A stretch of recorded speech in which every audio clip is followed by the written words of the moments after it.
जैसे परम शक्ति बड़ा देवा, जैसे परम शक्ति बड़ा देवा।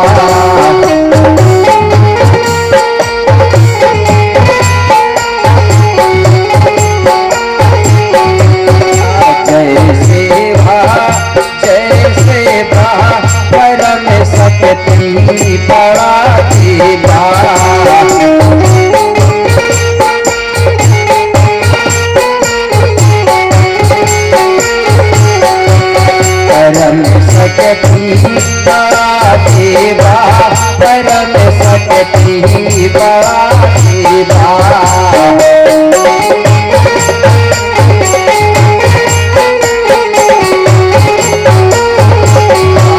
परम शक्ति बड़ा देवा, परम शक्ति बड़ा देवा।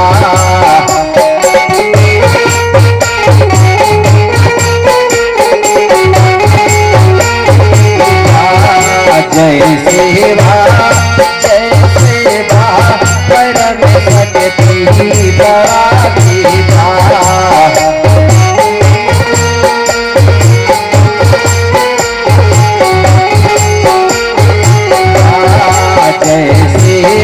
जय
सेवा परम शक्ति बड़ा देवा।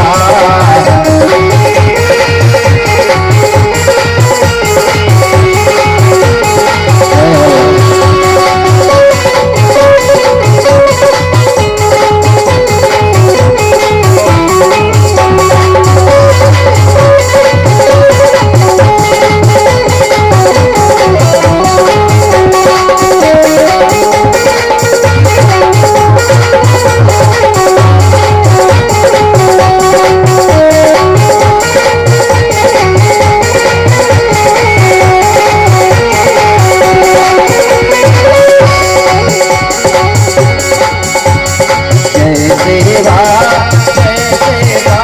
परम शक्ति बड़ा देवा।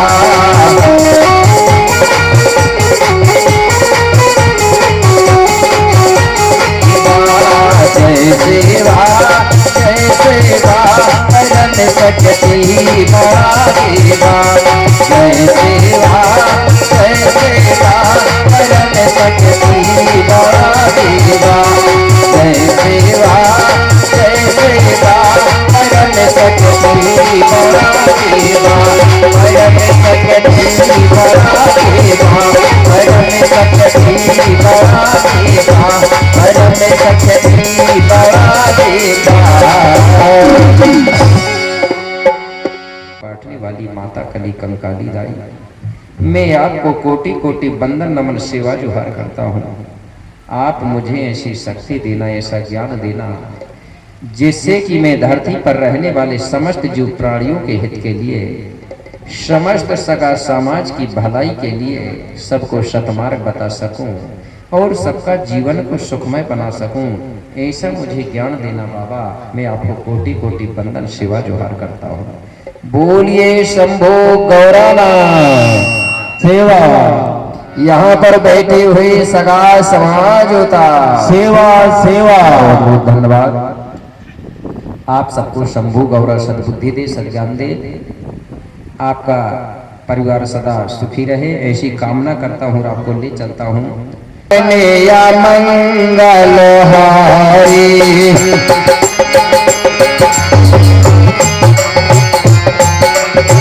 मंगल भवन या मंगल हारी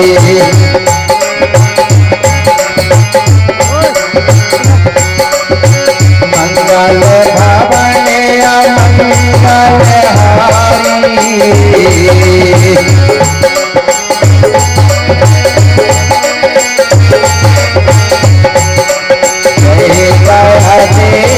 जगत है भिखारी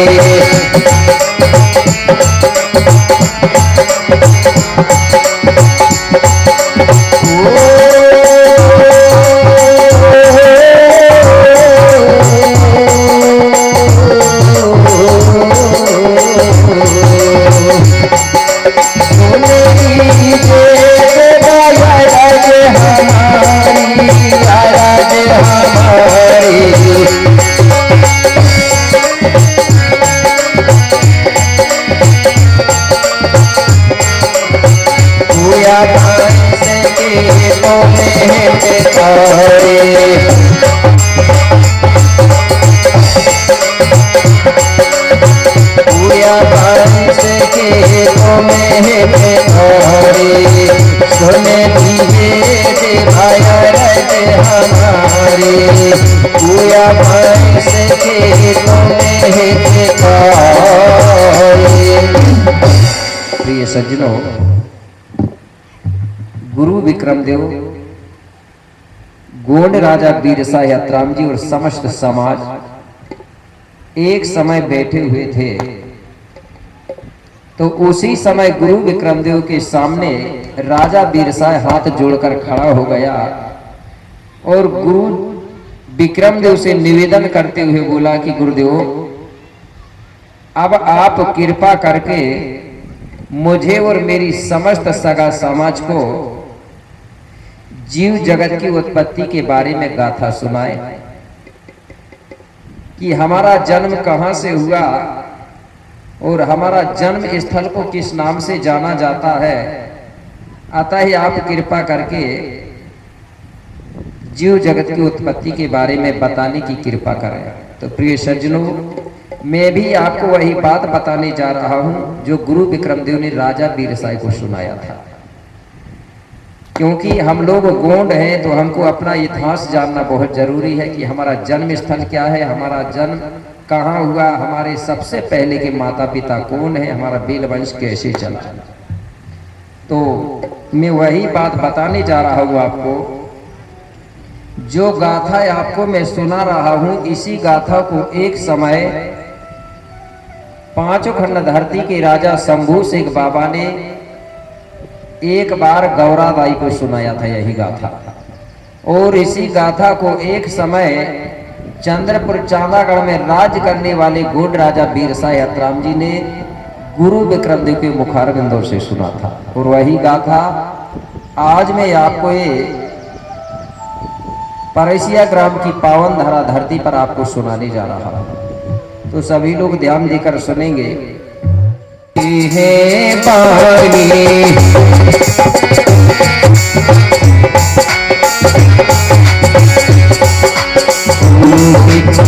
में गोले है पानी,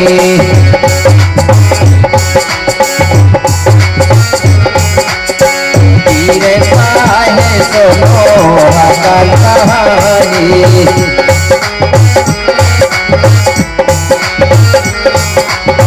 तीरे है सुनो सकल कहानी।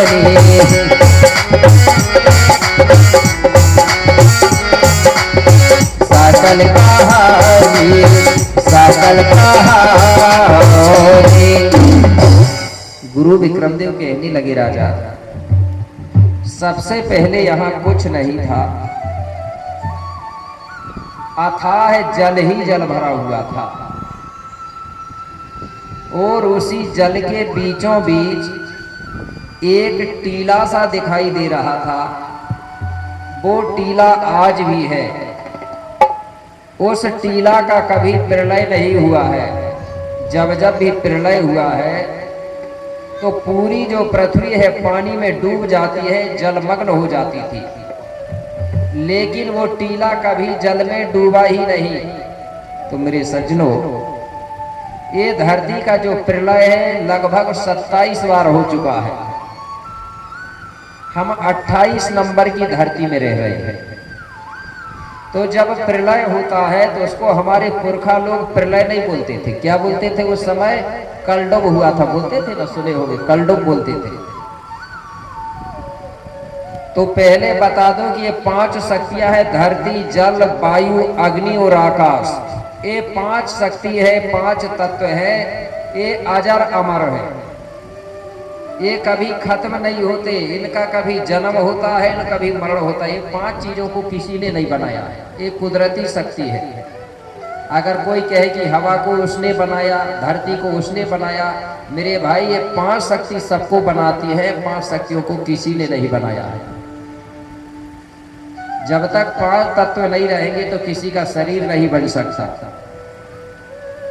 लेकिन इतना पता है लोगों को कि प्रलय होता था, ये बात सही है।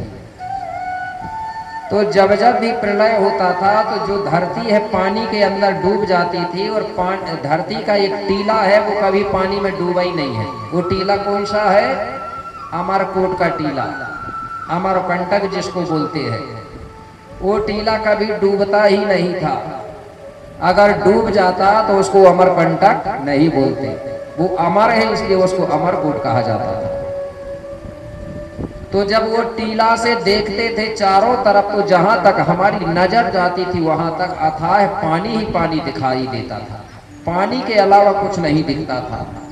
वहीं से गुरु विक्रमदेव गौड़ राजा बिरसा हतराम जी को गाथा सुनाते हैं कि बोले महाराज, वो टीला बस दिखाई दे रहा था, टीला के चारों तरफ जल ही जल भरा हुआ था। कैसे? तो बोले गुरु विक्रमदेव क्या बोले महाराज, सुनो। अरे चारों तरफ जल ही जल था, अरे जिसका नहीं था पार। महाराज, चारों तरफ जल ही जल था, अरे जिसका नहीं था पार। अरे बीच में टीला एक था, अरे जहाँ जीव थे 4। बीच में टीला एक था, अरे जहाँ जीव थे 4।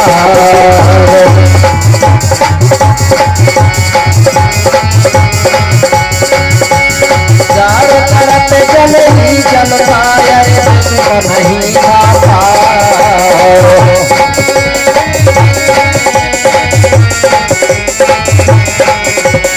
बीचों में टीला एक था, अरे जहाँ जीव थे 4। बीचों में टीला एक था, अरे जहाँ जीव थे 4। वो राजा जहाँ जीव थे 4। बोले महाराज, उस टीला में मात्र 4 जीव प्राणी जीवित थे। कितने? 4। 2 नर्मदा के रूप में जीवित थे, जिनको सल्ला और गांगरा कहा जाता था। क्या कहा जाता था? सल्ला और गांगरा। सल्ला यानी होती है पिता शक्ति और गांगरा यानी माँ। एक दाऊदाई शक्ति थे वहां, नर और मादा के रूप में। तो सल्ला यानी होता है नर, मतलब पिता शक्ति, और गांगरा यानी होती है माँ शक्ति। इस प्रकार से सल्ला गांगरा बोलते हैं ना हम, सल्ला गांगरा। अब उनके अलावा 2 जीव और जीवित थे वहां। और कौन था? एक कौवा जीवित था और एक कछुआ जीवित था। कौवा और कछुआ, इस प्रकार से 4 जीव प्राणी थे। तो जो सल्ला और गांगरा है वो हर हमेशा उस टीला में रहते थे। और जो कौवा है वो आकाश में उड़ते रहता था, कभी कभी आके टीला में आराम करता था। और जो कछुआ है वो पानी में तैरते रहता था, कभी कभी टीला के किनारे आके आराम करता था। लेकिन ये सल्ला कांगड़ा हर हमेशा उसी टीला में रहते थे। इस प्रकार से 4 जीव प्राणी थे। धीरे धीरे समय बीतते गया। कुछ दिनों के बाद में जो सल्ला और गांगरा है उनकी क्रिया प्रक्रिया से, दाऊ दाई की क्रिया प्रक्रिया से, मतलब सल्ला और गांगरा ने 2 अंडालों को जन्म दिया। अंडाल मतलब होता है 2 बच्चों को जन्म दिया। कितने बच्चे? 2। तो 2 बच्चों में से एक लड़का था और एक लड़की थी। गोंडी में लड़का को टूरा बोलते थे हमारे लोग, आज भी बोलते हैं, कुछ लोग बोलते हैं ना टूरा, ये गोंडी शब्द है। और लड़की को क्या बोलते हैं? टूरी या टूरिया, ठीक है ना, टूरा टूरी। तो जो लड़का था उसका नाम रखा गया था आदि रावेन। क्या नाम रखा गया? आदि रावेन। और वो लड़की का नाम था सुकमा पेरी। कुछ क्षेत्र में सुकमा पेरी बोलते हैं, कुछ क्षेत्र में कुसमा पेरी भी बोलते हैं, एक को ही 2 नाम से जानते हैं। अब टीला में सल्ला गांगरा और उसके बेटा बेटी, अब कितने लोग हो गए? कौआ कछुआ छोड़ के ये भी 4 हो गए ना, कौआ कछुआ छोड़कर, कौआ कछुआ सही 6 हो गए। अब सल्ला और गांगरा अपने बेटा बेटियों की रोज सेवा करते थे। इस प्रकार से उन्होंने कुछ दिनों में धीरे धीरे अपने बेटा बेटियों को बड़ा कर लिया। एक दिन आदि रावण और सुकमा पेरी से सल्ला गांगरा कहने लगे, बेटा पहले हम दोनों लोग एक टीला में रहते थे तो हमको कोई दिक्कत नहीं होती थी, हमारा गुजर अच्छा चलता था। लेकिन अब हम ये टीला में 2 से 4 हो गए, कुछ दिनों में 4 से 8 होंगे, कुछ दिनों में 8 से 16 होंगे, 16 से 32, 32 से 64। जब हमारी संख्या धीरे धीरे बढ़ जाएगी तो एक टीला हमारे लिए छोटा पड़ जाएगा, पड़ेगा ना छोटा। इसलिए अभी समय है, हमको कुछ ना कुछ करना पड़ेगा। इसलिए बेटा तुम दोनों जाओ, ये जो जल भरा है ये जल में जाके भ्रमण करो, पता करो, हो सकता है कहीं दूरी में इसी प्रकार के और टीला हो सकते हैं, इसलिए तुम जाके पता करो। अगर ये आपको कहीं टीला मिलता है तो आप तुरंत आके हमें बताना, हम क्या करेंगे उस टीला में भी अपना डेरा डाल लेंगे। तो बोले तुम जाओ। अब आंधी रावण सुकमा पेरी कहने लगे, पिताजी हम जाने के लिए तो तैयार हैं, लेकिन यहाँ तो अथाह जल ही जल भरा हुआ है, पानी ही पानी भरा हुआ, हम पानी में चलेंगे कैसे? अगर पानी में चलेंगे तो डूब जाएंगे। बोले बेटा चिंता मत करो, जब जब भी अगर हमें कोई समस्या होती है तो हमारी पेन शक्ति, हमारे देवता हमको साथ देते हैं। तो बोले आप चिंता मत करो, हमको हमारे देव जरूर साथ देंगे, हमारा जो जीवा पेन है वो हमको साथ देगा। तो जीवा पेन सभी लोग जानते हैं ना, जानने लगे अब तो धीरे धीरे कुछ लोग। जीवा पेन होता है हमारे जो देव होते हैं, हर गोत्रधारियों का अलग अलग एक जीव होता है जिसको हम देव मानते हैं, होता है नहीं होता? कुछ लोग जैसे कछुआ को मानते हैं, कुछ लोग सांड को मानते हैं, कुछ जो सेही को मानते हैं, कोई शेर को मानता है, मानते हैं ना गोंडों में। हर लोगों का अलग अलग होता है जीव, उसी को हम गोंडी में बोलते हैं जीवा पेन। कोई बकरी को मानता है, कोई बकरी नहीं खाता, बकरी को नहीं मारता, रहता है ना, कोई शेर को नहीं मारता। तो ये हमारी ये गोंडों में ये व्यवस्था है, हर गोत्रधारियों का अलग अलग जीव होता है। इस चीज को जानना बहुत जरूरी है, क्योंकि आज हमारे गोंडिया लोग कई क्षेत्र में कई जगह भूलते जा रहे हैं और दूसरों के देवता को खूब जान रहे हैं। अगर कोई समस्या होती थी तो गोंड लोग कहीं मंदिर मस्जिद नहीं जाते थे, हमारा जो जीवा पेन है उसका सुमरन करते थे, हमारा जो पेड़ है उसका सुमरन करते थे। तो सल्ला और गांगरा ने क्या किया? अपने जीवा पेन का सुमरन किया। जैसे ही उन्होंने सुमरन किया जीवा पेन का, तो मेरे भाई जो कछुआ पहले से जीवित था वो कछुआ भयंकर रूप धारण करके पानी में तैरते हुए पानी से टीला के पास आ गया, क्योंकि उनका जीवापेन कछुआ ही रहा होगा। और जो कौआ पहले से जीवित था, वो कौआ भी आकाश से उड़ते उड़ते वो भी टीला में आके बैठ गया। अब सल्ला गागरा कहने लगे, बेटा देखो, बोले ये कछुआ कितना बड़ा है, ये कछुआ की पीठ में तुम दोनों बैठ के और पानी में भ्रमण कर सकते हो। कर सकते हैं ना, कछुआ अगर बड़ा रहेगा तो दो लोग उसमें बैठ के। बोले ये कछुआ तुम्हारा नाव नैया बन जाएगी, नाव बन जाएगा। और ये जो कौआ है ये आकाश से उड़ेगा, ये उड़ते हुए चलेगा, बताएगा कि किधर को जाना है, और कछुआ पानी से तैरते हुए चलेगा। इस प्रकार से बेटा अब तुम इसमें बैठ के जाओ। तो आंधी रावण कहने लगा, ठीक है पिताजी। अब बोले कोई दिक्कत नहीं, हम दोनों बोले सुकमा पेरी के साथ एक कछुआ की पीठ में सवार होकर अब हम भ्रमण करेंगे। तो इस प्रकार से मेरे भाई सीमा के चरणन में की जय जय सेवा जोहर, बोले धरती दाइना।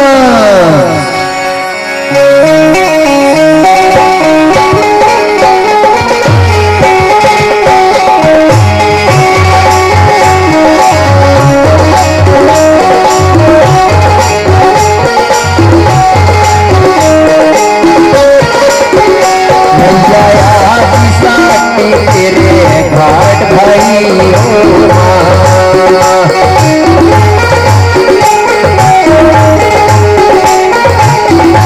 हमारे पुरखा लोग धरती दाई के नाम से इस प्रकार गीत बना के गाते थे। क्यों? ये धरती दाई जल से प्रकट हुई, इसलिए कहा गया क्या?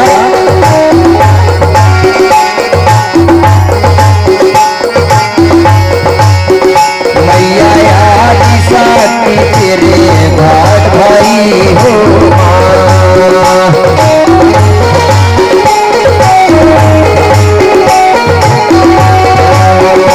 मैया आदि साथी तेरे घाट भाई हो।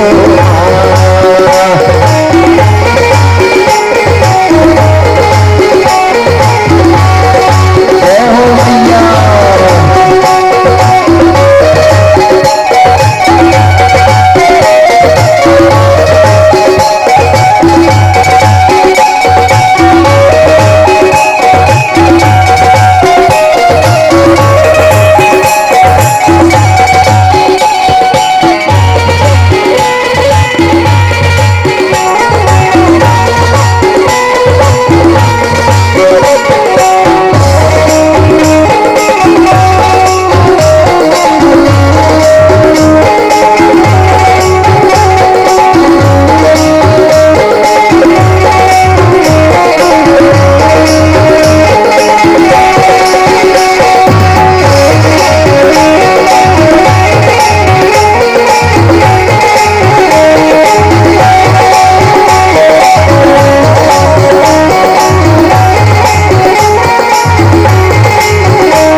अमर धरती।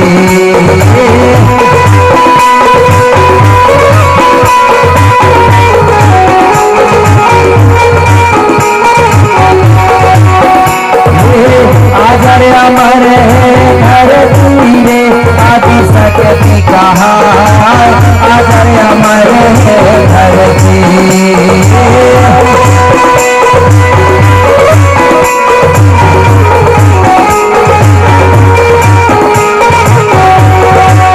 भैया धरती देना कोई नहीं बचो है,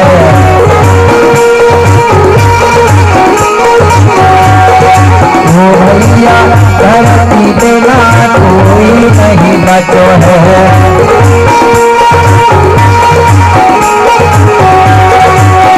तारे गोरे गोरे गान आदि साथी तेरे घर भाई हो, भैया आदि साथी तेरे घर भाई हो।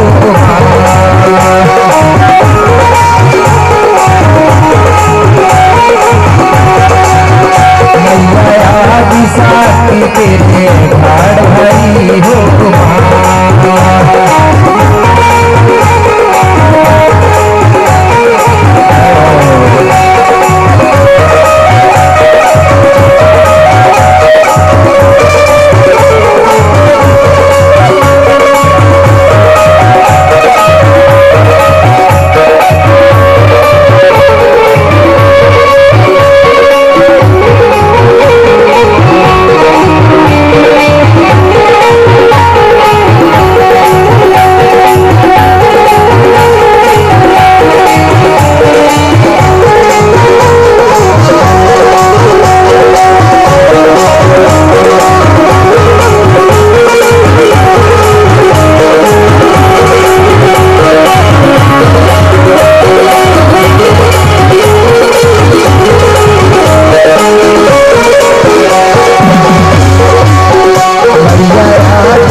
अब कौआ उस भोजन को लेके वहां से उड़ता है, कहाँ जाने के लिए?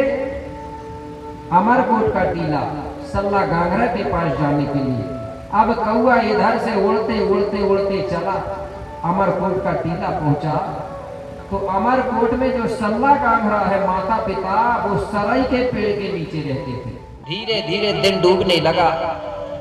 कौआ ने सोचा कि दिन डूब जाएगा तो अंधेरी हो जाएगी, इसलिए एक काम करो, इस भोजन को इसी पेड़ की डाली में रख दो। इसलिए इस रीति इस संस्कृति को जीवित रखने के लिए आज भी हमारे लोग इस चीज को मानते हैं।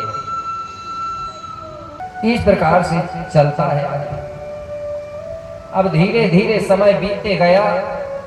कुछ दिनों के बाद में आंधी रावण सुकमा पैरी कहने लगे, बोले अब बहुत दिन हो गए, जमीन भी समतल हो गई, अब हम हमारे माता पिता से मिलने के लिए अब हम पैदल जा सकते हैं।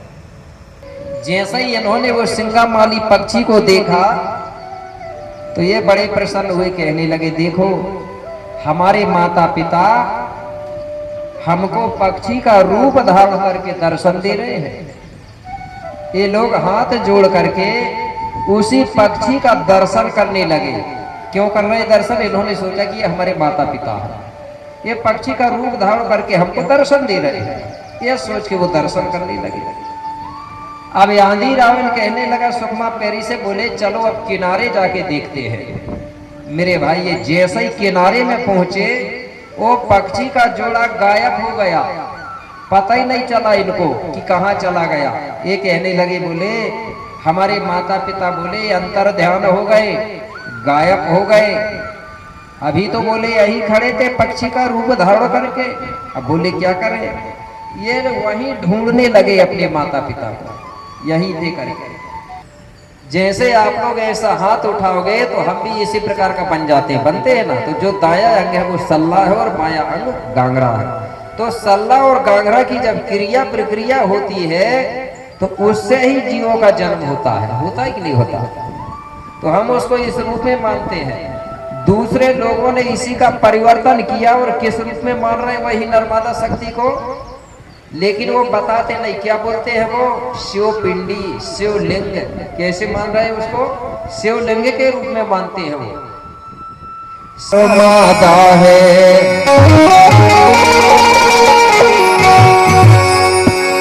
कि जो पिता माँ तो कहलाए, वो मात पिता की सेवा से कि जीवन सफल हो जाए।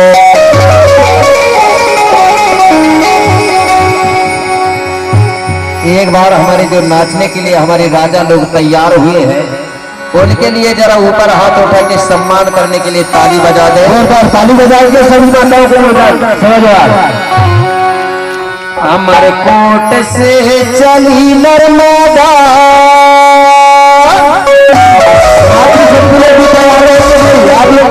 हर बनी दूध सी धारगा,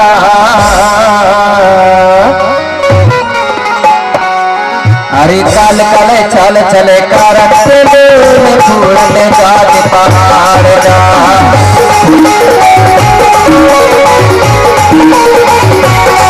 अरे कल कल चल चले कर फूल जाके पहाड़ जा।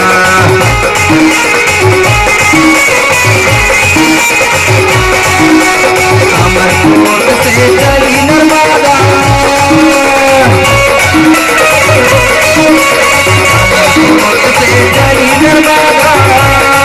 अरे पानी दूध की धारगा, अरे कल कल चल चले कर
पारगा।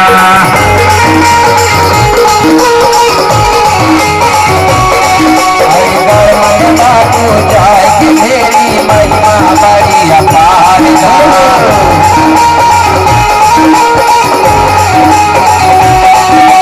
तुम्हें बोलेला जहानत है, तुम्हें बोलेला जहानत है।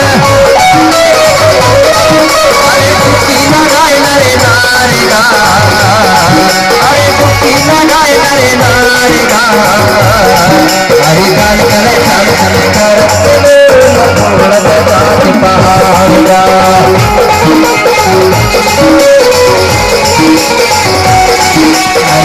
हरि काल करे चल चल कर छोड़ दे जात पहाड़गा।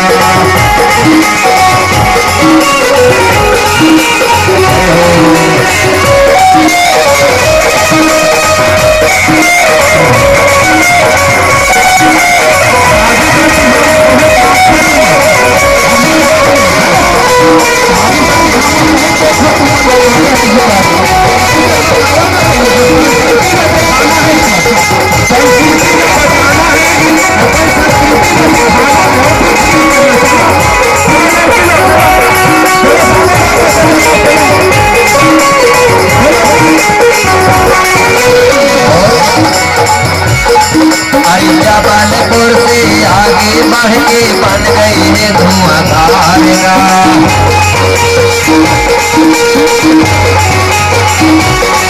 अरे जबलपुर से आगे बढ़ के बन गई है धुआंधारगा।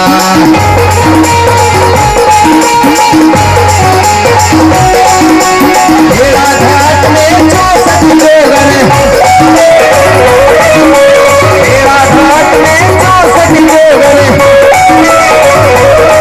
अरे बैठी है यासन मारेगा, अरे बैठी है यासन मारेगा।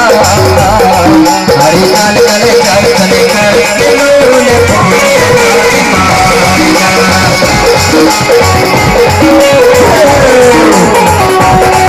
हरि काल करे चल चले कर लोले जाते मारेगा।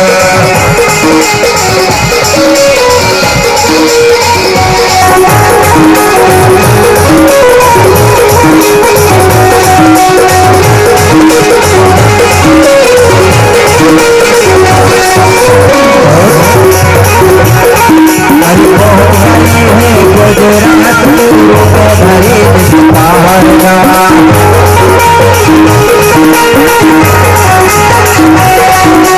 पहुँच गई है गुजरात में धरी पारगा।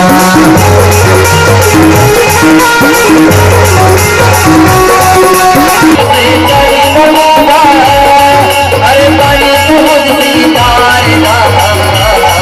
हरि काल करे चल चल कर फूल के साथ पहाड़गा।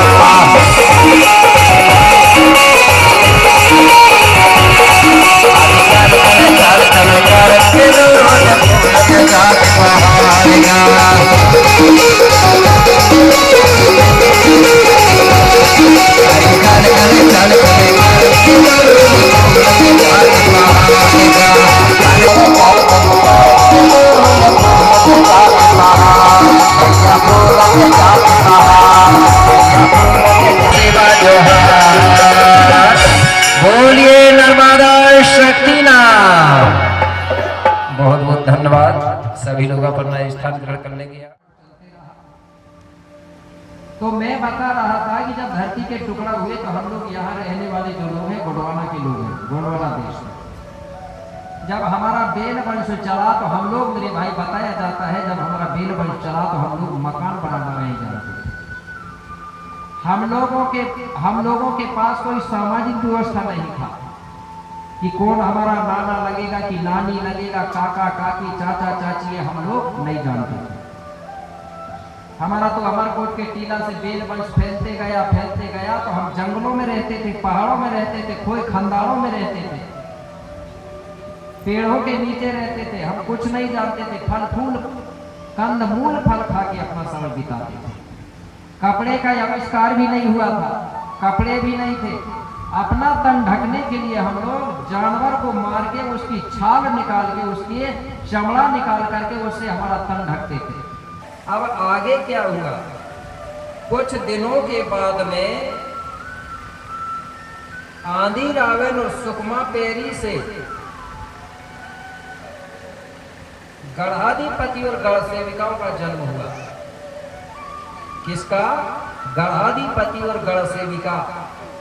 तो जो गढ़ाधिपति है उसकी 5 बहनें थी। कितनी? 5। उन्हीं का नाम था यमुना, गोदावरी, रेवा, गुप्त गंगा और वैनगंगा। यही 5 बहनें आगे चल करके ये गुप्त गंगा, गोदावरी, यमुना के नाम से प्रचारित हुई। इस प्रकार से धीरे धीरे वीर वंश फैलते गया। कुछ दिनों के बाद में फिर हमारे बीच में जो सामाजिक व्यवस्था बनी, ये तुम्हारा नाना लगेगा, ये तुम्हारा काका लगेगा, ये बहुत बाद में बनी हुई व्यवस्था। उसके पहले हम जंगलों में, पहाड़ों में रहते थे, शादी विवाह किसी से भी कर लेते थे, कोई व्यवस्था नहीं था। जिसको जो पसंद आया उसी से विवाह हो जाता था। मतलब जैसे जंगल के जानवरों का रिश्ता चलता है वैसे ही हमारा चलता है। बहुत दिनों के बाद में ये सामाजिक व्यवस्था बनी। तो मेरे भाई, जो सामाजिक जब व्यवस्था बनी तो हमारी सामाजिक मर्यादा बन गई कि किससे हंसी मजाक करना है, किसको भाई बोलना है, किसको बहन, किसको काका, किसको चाची चाचा, किसको मामा मामी, नाना नानी, ये व्यवस्था बनी। तो इस व्यवस्था को बनाने वाला कौन है?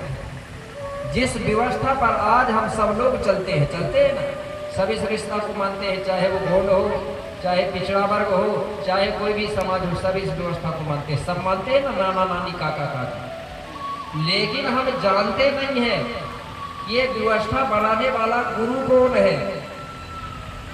इसलिए डॉक्टर भीमराव अंबेडकर जी कहते थे, भारत में रहने वाले लोग जिस व्यवस्था पे चलते हैं, जिस व्यवस्था को मानते हैं, उसका इतिहास नहीं जानते हैं, और जिस व्यवस्था पे चलते नहीं उसका इतिहास खूब जानते हैं। जानते हैं उसका इतिहास।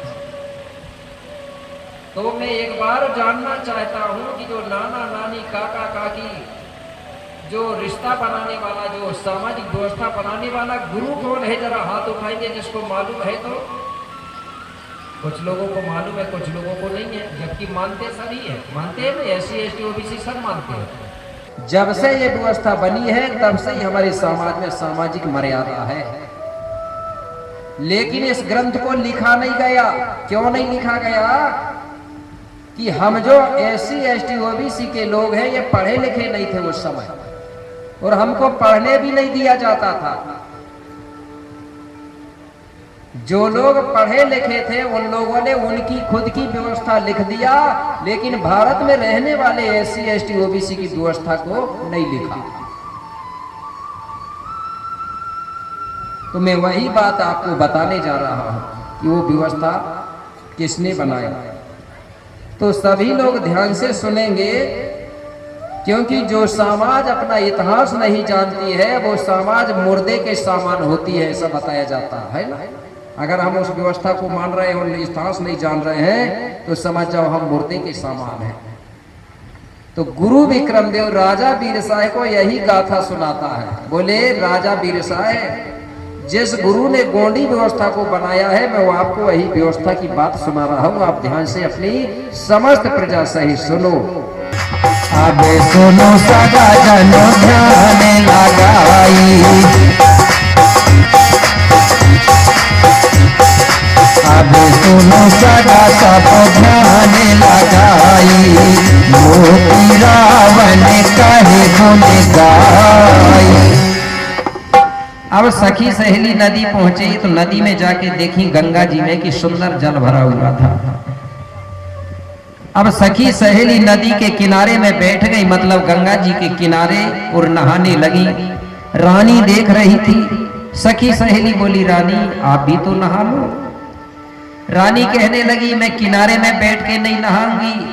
तो बोले, कैसे नहाऊंगी? बोले, मैं बीच धार में जाके खड़ी होके डुबकी लगा लगा के नहाऊंगी। सखी सहेली कहने लगी, रानी हमको डर लगता है, नदियां गहरी होगी, इसलिए आप भी किनारे में बैठ के नहा लो। बार बार सखी सहेलियों ने मना किया, लेकिन रानी ने भी एक भी बात नहीं मानी और जबरदस्ती हट करके बीच धार में जाके डुबकी लगा लगा के नहाने लगी। कैसे नहा रही है?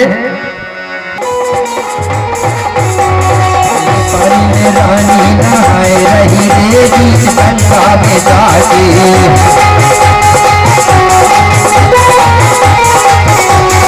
गंगा में जाके, हाँ गंगा में जाके,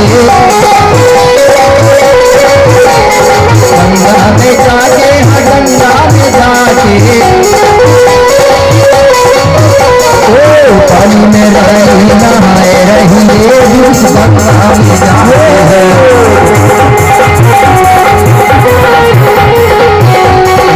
पानी में रानी नहाए रही रे बीच गंगा में जाके।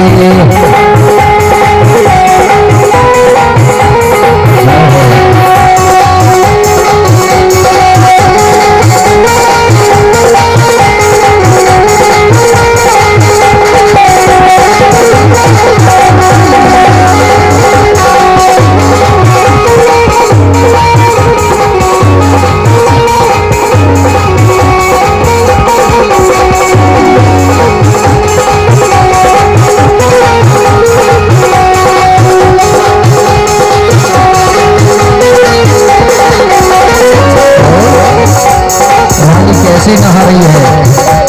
गंगा की तो जा रानी नहाए रही,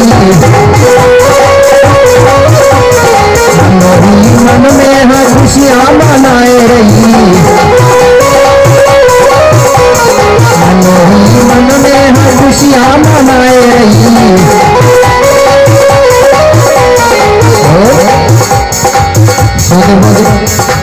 सुध बुध सारी भलाए रही रे बीच गंगा में जाके,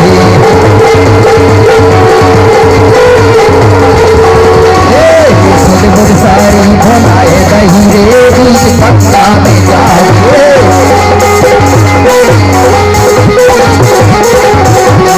पानी में रानी नहाए रही रे बीच गंगा में जाके।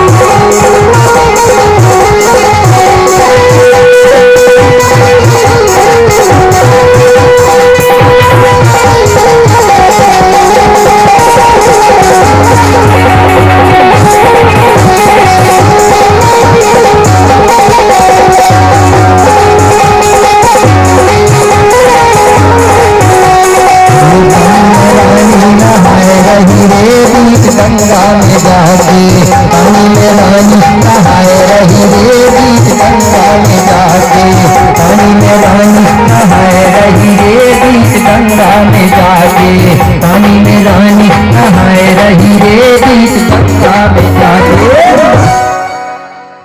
जहाँ इसकी पूरी व्यवस्था हो जाएगी और तुम्हारा बच्चा आगे चल करके 5 खंड धरती का गुरु बनेगा। लेकिन कब बनेगा? जब पढ़ाई लिखाई उसकी अच्छे से होगी तब। और तुम उसको शिक्षा दीक्षा अच्छे से नहीं दिला पाओगे क्योंकि तुम गरीब हो। तो बोले तुम्हारे बच्चे को ऐसी जगह में पहुंचाऊंगा राजा महाराजा के घर कि तुम्हारा बच्चे की पूरी व्यवस्था हो जाएगी। इस प्रकार से बाबा शंभू ने जालका दाऊ को समझाया तो जालका दाऊ देने के लिए तैयार हो गया। तुरंत अपनी पत्नी हीरा देवी के साथ, जालका की जो पत्नी है उसका नाम था हीरा देवी, तो राजा पुलसू की पत्नी है हिरवा, थोड़ा सा अंतर है। हीरा देवी के साथ तुरंत अपने बच्चे को लेके आए गोदी में और बाबा शंभू को दे दिया। तो बाबा शंभू ने क्या किया?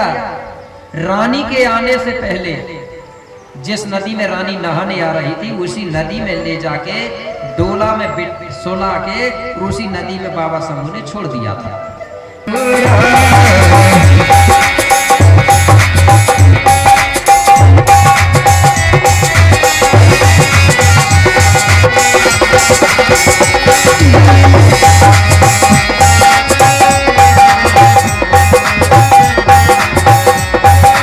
रानी चली महल की ओरा, संग में अपना सुंदर छोरा। रानी और सुंदर से बच्चे को लेके सखी सहेली और सहित महल पहुंची। महल पहुंचने के बाद रानी मिला है कहते हैं, बोलते हैं कि नहीं बोलते? तो मिलने की बात चालू हो गई। किसी को बताया मिला है, किसी को बताया है जन्म हुआ है।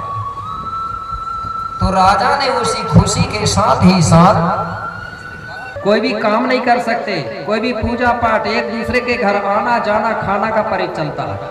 किसी के घर आते जाते नहीं, खाना नहीं खाते। कब तक?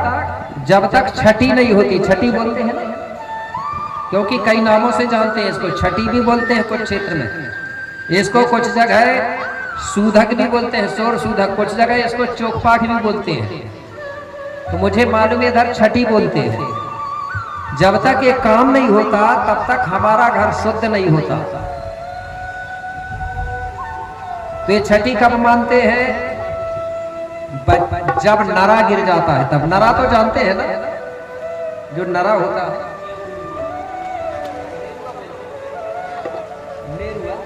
नेरुआ बोलते हैं ना, इसको नरा बोलते हैं। क्या बोलते हैं? गोंडी में नरा ही बोलते हैं। तो जो ये लगभग इसको गिरने के लिए 5 से 6 दिन लगते हैं। जब ये गिर जाता है, इसके बाद हमारी मात्र शक्तियां घर के ही अंदर एक गड्ढा खोदती है ना, गड्ढा बनाती है कि नहीं बनाती? कुंड। और उसको उस कुंड में महिलाएं दफना देती हैं। दफनाती कि नहीं दफनाती? सभी समाज की महिला दफनाती है कि जलाती है? जलाती होगी तो हाथ उठाना। जलाते हैं कोई? जलाते नहीं है, दफनाते हैं। क्या करते हैं? दफनाते हैं। तो जब ये दफनाया जाता है, इसका मतलब होता है कि उस बच्चे को महिला पहले ही दफना देती है। दफनाने के बराबर होता है वो, जलाती नहीं है। और जब वही बच्चा बड़ा होता है और वही बच्चा जब खत्म हो जाता है तो फिर भी उसको दफनाया जाता है हमारे समाज में। क्या करते हैं? मरने के बाद दफनाते हो ना। तो फिर जब भैया लोग दफनाते हैं तो महिलाएं वहां शामिल नहीं होती। कि होती है आपके घर? कौन दफनाता है? पितृशक्ति ही दफनाते हैं। क्यों? कि महिला ने उस बच्चे को पहले ही दफना दिया है, इसलिए वो दूसरे बार में वो सम्मिलित नहीं होती। तो ये दफनाती है वो नेरवा को, तब पितृशक्ति उस गड्ढा को नहीं देखते। ये महिलाओं का काम होता है। और वही बच्चा जब बड़ा होके, जब उसका अंतिम समय होता है, जब खत्म होता है, उसको जब आप लोग दफनाते हो तो उस गड्ढा को महिला नहीं देखती गौड़ समाज में, कि देखती है? तो बराबर हो गया ना दोनों। तो भैया लोग बहक गए, लेकिन महिलाएं आज भी नहीं बहकी है। महिला जब दफनाती है उस बच्चे का नेरवा को, तो जलाती नहीं है। नहीं जलाती ना कोई। एससी की महिला भी नहीं जलाती, ओबीसी की भी महिला नहीं जमाती। तो मैं धन्यवाद देता हूँ एससी एसटी ओबीसी की महिलाओं को कि वो एक सी रीति रिवाज में चल रही हैं, आज भी चल रही है ना। लेकिन भैया लोग गड़बड़ करने लगे, कहीं कहीं करने लगे ना। कहीं के लोग उसको जला रहे हैं और कहीं के लोग दफना रहे हैं। तो हमारे में जैसी महिलाएं दफनाती है, वैसे ही पितृशक्तियों को भी मरने के बाद दफनाना चाहिए। ठीक है ना? तो उस बच्चे का नेरवा नार को दफनाया गया, नरा बोलते हैं उसको। ठीक है? जहां उस नरा को दफनाया जाता है उसी जगह को बोलते थे गोंडी में नार। क्या बोलते थे? नार। नार का मतलब समझते हैं? कितने लोग समझते हैं? जरा अब हाथ उठा के बताएं। आप भी समझने लगे ना। नार मतलब होता है गोंडी में गांव। क्या बोलते हैं? गांव को नार बोलते हैं। ये नार नाम कैसे पड़ा? नरा दफनाने के कारण उस जगह को, उस क्षेत्र को नार बोला गया। उसी से नार और नगर का निर्माण हुआ है। आज बड़े बड़े जो नगर बने हैं वो नरा से बने हैं। नार का निर्माण नरा से हुआ है। कितना बड़ा रहस्य नरा का है कि नहीं? हमारी संस्कृति में हमारे लिखा है कि सम और विषम गोत्र के धारी एक दूजे के बने हैं पुजारी। सम और विषम गोत्र मतलब हमारा जो गोत्र विषम गोत्रधारी हैं वो समदेवधारियों के पुजारी माने जाते हैं। और जो विषम देव वाले हैं, विषम देव मतलब 5 वाले 7 वाले, इनके पुजारी कौन होते थे? 4 वाले और 6 वाले। मतलब हमारे जो रिश्तेदार होते हैं उनके माध्यम से काम सफल होता है। जैसे बेटी दामाद है, रिश्तेदार है, इनसे काम होता है। होता है कि नहीं होता? विवाह भी करोगे तो रिश्तेदारों लगेंगे, किसी के घर में बच्चे का जन्म हुआ तो रिश्तेदार लगेंगे। जैसे हमारी बेटी है और दामाद है, इनसे काम होता है। होता है कि नहीं होता? आज भी चलता होगा ना आपके घर। कुछ लोग बोलते हैं पारमी शेरमी, समझते हैं ना? पारमी शेरमी, पारमी शेरमी लगेंगे बोलते हैं, मतलब बेटी दामाद लगेंगे। जब तक रिश्तेदार नहीं सम्मिलित होंगे तब तक हमारा गोंडों का कोई काम सफल नहीं होता। हम नेंग हमारे रिश्तेदारों को देते हैं। हमारे बैगा भूमिका जब काम करते हैं तो उनको नेंग के रूप में पैसा देते हैं। नेंग मतलब बिना सौदा किए, उसको नेंग बोलते हैं। इच्छा अनुसार जो दिया जाता है उसको नेंग बोलते हैं। और जो मांगा जाता है कि नहीं 11,000 चाहिए या 51,000 चाहिए, वो दान होता है। तो हमारे में दान नहीं चलता था, हमारे में नेंग चलता था। और जब तक गोंडों में नेंग नहीं दिया जाता है तब तक कोई काम सफल नहीं होता है। हमारे जो बेगा हो भूमिका हो उनको भी नेंग देते हैं कि नहीं? आप लोग देते होंगे ना, क्योंकि नेंग देना बहुत जरूरी है। ये 3 चीज याद रखना है, आपको बता रहा हूं। ये 3 चीज मुख्य है। 3 चीज कभी अगर अशुद्ध हो जाती है तो बड़ी दिक्कत होती है। तो 3 चीज कभी अशुद्ध नहीं होने देना। वो शुद्ध कैसे होती वो भी बता रहा हूं। सबसे पहला है तन, तन मन और धन। हो गए ना 3? तन मन धन, ये 3 चीज अशुद्ध नहीं होने देना चाहिए। अगर तन अशुद्ध होगा तो कई प्रकार की बीमारियां होती हैं, और मन अशुद्ध होगा तो कई प्रकार के गलत विचार पैदा होते हैं। सोचते हैं ना कई लोग फालतू की चीज सोचते रहते हैं। और धन अशुद्ध होता है तो हमारे आने वाली पीढ़ी बिगड़ जाती है, गलत रास्ता चलने लगती है धन अशुद्ध होने से। अब ये तीनों को शुद्ध कैसे करेंगे? अगर तन को शुद्ध करना है तो रोज स्नान करना पड़ेगा, नहाना पड़ेगा। नहाने से तन शुद्ध होगा। होगा कि नहीं होगा? और जब तन शुद्ध होगा तो आपका शरीर सही रहेगा। दूसरी बात है मन। अगर मन अशुद्ध होगा आपका तो नकारात्मक विचार पैदा होंगे, गलत विचारें पैदा होंगे। तो मन को शुद्ध कैसे करेंगे भाई? नहाने से तो मन शुद्ध हो नहीं सकता। मन को शुद्ध करने के लिए हमारे पुरखा लोग बताते थे, हमको अपने पुरखा पूर्वज बूढ़ा देव बूढ़ी दाई का सुमरन करना चाहिए। हमारे देवी देवता का सुमरन करने से हमारा मन शुद्ध होता है। ठीक है ना?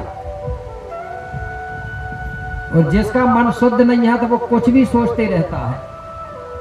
इसलिए प्रतिदिन 10 मिनट 5 मिनट के लिए हमको अपने पुरखा बूढ़ा देव का सुमरन जरूर करना चाहिए। इससे आपका मन शुद्ध रहेगा, और जब मन शुद्ध रहेगा तो आपके विचार सही होंगे। तीसरा नंबर है धन। धन अशुद्ध होने से हमारी संतान बिगड़ती है। आने वाले बेटा बेटी नाती नतरा, इनको कैसे शुद्ध करेंगे? धन को धोने से तो शुद्ध नहीं होगा। धन को शुद्ध करने के लिए हमारे पूर्वज बोलते थे, हमारे जो रिश्तेदार होते हैं या हमारे जो बेगा भूमिका होते हैं, इनको इच्छा अनुसार नेंग के रूप में कुछ राशि देना चाहिए। इससे क्या होता है? धन शुद्ध होता है, तो हमारी संतान नहीं बिगड़ती। अब हमारे लोग जहां देना है वहां नहीं देते ना। कहां देते हैं? जहां कोई मतलब नहीं है। तीर्थ यात्रा गए, कई मंदिरों में दान कर रहे हैं। जहां कुछ नहीं हो रहा वहां दान कर रहे हैं। तो हमारे में दान नहीं होता। क्यों नहीं होता? कि दाना दान के हम भाई दे देख है उनके दान, और कमा कमा के गोंड मरे और उनको बन गो काम। हमको कहाँ देना चाहिए वो जानो पहले। अगर कोई हमारे समाज में कोई समस्या में है, कोई बीमार है, कोई दिक्कत में है, तो वहां आप लोग सहयोग करके और उसका इलाज करवाने के लिए राशि दे सकते हो। ठीक है? या हमारे समाज में कोई बेटा बेटी पढ़ने में असमर्थ है, गरीब है, कमजोर है, तो वहां आप लोग थोड़ा सहयोग कर सकते हो। या फिर हमारे समाज में जो बेगा भूमिका जो हमारे धर्म संस्कृति का प्रचार प्रसार करते हैं, शादी विवाह गो पूजा पाठ करते हैं, वहां दे दो, ठीक है ना। बाकी दूसरे जगह हमारे लोगों को देने की जरूरत नहीं है। देखिए, भूमिका बेगाओं को पैसा दोगे तो आपके ही समाज में रहेगा पैसा, ठीक है ना। हमारे रिश्तेदार बेटी दामादों को दोगे तो समाज में ही रहेगा, और दूसरे धर्म के गुरुओं को दोगे तो बिल्डिंग किसकी बनेगी? दूसरों की बनेगी ना। इसलिए बनवाना है तो हमारे समाज के अंदर पैसा होना चाहिए। तो मेरे भाई, कोपार बाबा के जन्म में जो छठी का काम किया गया तो रिश्तेदारों के माध्यम से किया गया, बेटी दामादों के माध्यम से काम किया गया, सफल हुआ। इसी को बोलते हैं हम छठी। और इसी समय में एक नीला धागा बांधा जाता है, नीला डोरा बांधते थे बच्चों की कमर में, हाथ में, गले में। कुछ महिलाओं को याद होगा, नीला रंग का धागा, जिसको हिंदू धर्म में फिर बोल दिया गया पंचबंधन बोलते हैं। हमारे में पंचबंधन नहीं बोलते, हमारे में छठी ही बोलते हैं।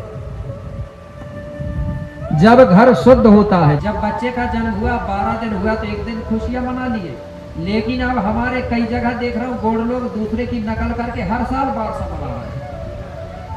हर साल थोड़ी मनाते थे हम, एक बार खुशियां मनाते थे जन्म में, बार बार नहीं मनाते थे। और उसी समय नाम रखते थे। तो नाम कैसे रखते थे वो बात बता दी। तो सब महिलाओं ने जैसे ये नाम सुनी तो सब महिला ऐसा करके ताली बजाने लगी, और ताली बजा बजा के वो नाम लेना चालू करती है, कुपार कुपार कुपार। इस प्रकार से उस बच्चे का नामकरण हो जाता है। उस बच्चे का नाम रख दिया जाता है कुपार बाबा। क्या नाम रखा गया? कुपार। अब सब महिलाएं गीत गाती है फिर नाम रख के, और सब महिलाओं ने एक एक दीपक ले लिया। वो 12 महिलाओं ने किसका दीपक? आटे का दीपक बनाते थे, दिया। आटे का दीपक जलाया जाता है, बच्चे का जन्म होता है, आटे के दीपक में तेल रख के रुई लगा, तो 12 दीपक जलाया गया। कितने दीपक? 12। क्यों? 12 दिन में नामकरण होता है। 12 दिन का मतलब होता है 12 महीना, 12 ग्रह। शिवाना अमुटे भाई सेवा तेरीवा, शिवाना अमुटे भाई सेवा तेरीवा। शिव शिव परसते नु जय जय जय शिवाना, शिव शिव परसते नु जय जय जय शिवाना। अमुटे भाई सेवा तेरीवा, शिवाना अमुटे भाई सेवा तेरीवा। शिव शिव सदुर तेनु जय जय जय शिवाना, शिव शिव सदुर तेनु जय जय जय शिवाना। अमुटे भाई सेवा तेरीवा, शिवाना अमुटे भाई सेवा तेरीवा, शिवाना अमुटे भाई सेवा तेरीवा, शिवाना अमुटे भाई सेवा तेरीवा। ये गीत बहुत लंबा है। जब तक वो आटे की दीपक का 12 परिक्रमा नहीं होगा तब तक ये गीत खत्म नहीं होता। ये गाते रहती है, उसको बढ़ाते जाओ। सेवा शिवा परसा पेन जय जय जय शिवा ना, अमुट बाया सेवा ते नीवा। फिर दूसरी लाइन सेवा शिवा सजोर पेन जोड़ दो। सब लोग गोपाल बाबा की जय जयकार कर रहे थे। क्यों? कि जो बीमारी से परेशान था उनकी सारी बीमारी दूर हो गई। जो जिस चीज से परेशान था वो परेशानी दूर हो गई। इसलिए सब लोग मिलकर कुपार की जय जयकार करने लगे। तो मेरे भाई, इस प्रकार से कुपार बाबा का जन्म हुआ और उसके जन्म में सबने खुशियां मनाई। सारे रोगी लोग निरोग हो गए। ये ऐसा हुआ क्यों? इसका रहस्य आज भी छिपा है। तो कुपार बाबा का जो जन्म है, जब कुपार बाबा का जन्म हुआ था तो कितने समय हुआ था? बताया था ना पहले, रात्रि को 12 बजे जन्म हुआ था। जब कुपार बाबा का जन्म हुआ था 12 बजे रात को, तो प्रकृति ने प्रसन्न होकर अमृत की वर्षा किया था। ये बताया जाता, लिखा नहीं है। मैंने बताया ना, गोटों का इतिहास लिखा नहीं गया है, लेकिन जो इतिहास लिखा नहीं गया है वही इतिहास हमारा है, बोलते हैं ना। तो प्रकृति ने प्रसन्न होकर अमृत की वर्षा किया। कब? कुपार बाबा का जन्म हुआ था रात को 12 बजे तब। और उस दिन ऐसी वर्षा हुई मेरे भाई कि उस दिन जो पानी गिरा था, उस पानी गिरने से जो चर्म रोगी लोग थे उनके चर्म रोग ठीक हो गए थे। उस दिन ऐसी बिजली चमकी हुई थी कि बिजली के चमकने से जो अंधा लोग थे उनकी आंखों में ज्योति आ गई थी बिजली चमकने से। कुपार बाबा के जन्म पर जो लोगों को सुनाई नहीं देता था, जो बहरे लोग थे, उस दिन ऐसी बिजली कड़की, बिजली के कड़कने से जो आवाज हुई उससे बहरा लोगों के कान ठीक हो गए थे। ये रहस्य आज भी छुपा हुआ है। ये कब हुआ था जन्म कुपार बाबा का, जिसको हम शरद पूर्णिमा के नाम से जानते हैं। शरद पूर्णिमा जानते हैं ना सभी लोग। शरद पूर्णिमा को रात को लगभग 12 बजे कुपार बाबा का जन्म हुआ था। इसी जन्म में प्रकृति ने प्रसन्न होकर अमृत की वर्षा किया था। इसलिए आज गोंड लोग क्या करते हैं शरद पूर्णिमा को, पुराने लोगों से पूछना, वो बोलते हैं शरद पूर्णिमा को अमृत गिरता है, बोलते हैं सियाने लोग आज भी पुराने। इसलिए कुछ लोग कटोरा में दूध रख के घर के बाहर रख देते हैं, आज भी रखते हैं ना।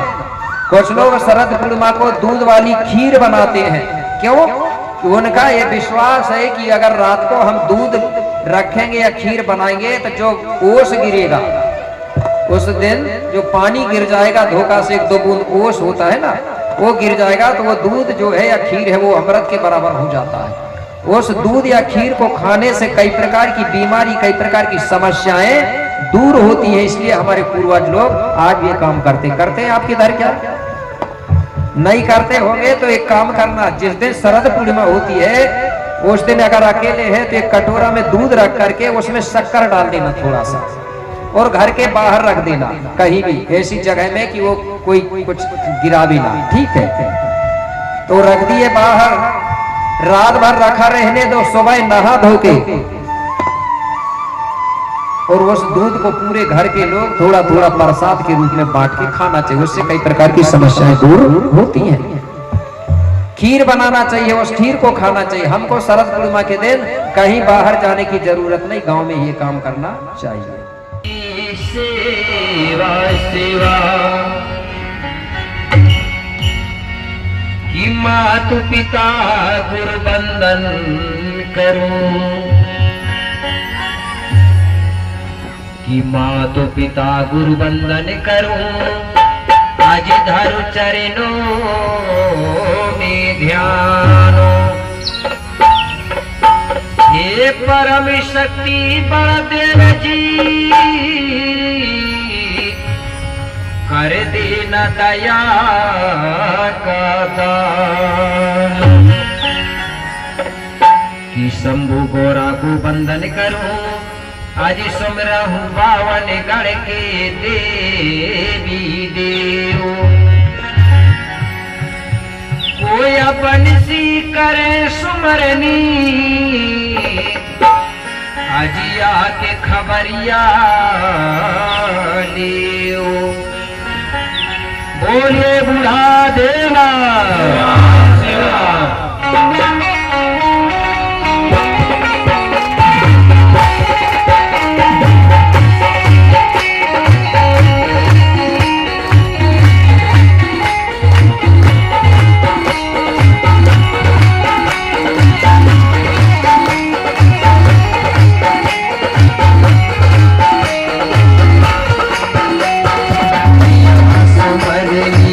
आई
गाई शक्ति प्रधान